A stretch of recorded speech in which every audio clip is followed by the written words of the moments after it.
बहिणीच्या अंगात पण असा फॅशनचा मोठा किडा आहे का?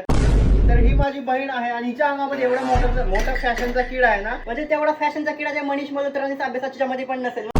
सांगतो, ही माझा टी शर्ट आहे जो मी मॅक्स मध्ये घेतला, 1300 रुपयाचा टी शर्ट, ठीक आहे, मी पुण्यामध्ये घेतला होता. आणि तकलीफ आहे, डान्सचा पण किडा थोडासा आहे, पण ते फॅशनचा किडा त्याच्यापेक्षा मोठा आहे. हा टी शर्ट मी घातला नव्हता खूप दिवस झाला आणि हिनं कट केला, ठीक आहे, तिला पाहिजे तसा इथून कट केला, इथून पण कट केला. हिच्या तसं टर्टल नेक होता, असा मोठा ते नसतं का गळा, तो होता, कॉलर होती आणि तिनं कट केलंय. हे मला पण माहित नाही बरं का. मी काय म्हणतो, तुला अशा गोष्टी ट्राय करायच्या असतात नवीन नवीन. तुझ्या कपड्यावर करत झालं, तू माझ्या कपड्यावर का करत असते? कारण मला तुझे कपडे आवडतात. अगं छातीवरचे केस दिसतील माझे. पण हे कट वगैरे केलं, इथं पण कट केला, पण इथं का अशी गाठे का मारलंय, असं वाटतं ती प्रेग्नेंट आहे. शर्ट मी डिझाईन केलाय, तो शर्ट पुरीसाठी नाही. पण शर्ट माझा आहे ना. हे गाठ सुटली तुझी, हे सुटलीच गाठी. ए थांब की.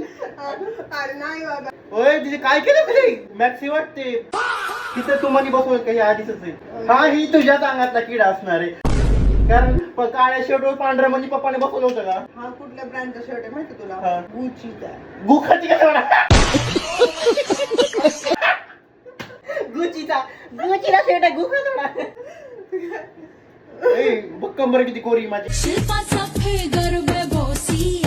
माझी कंबर गोरी आहे ग.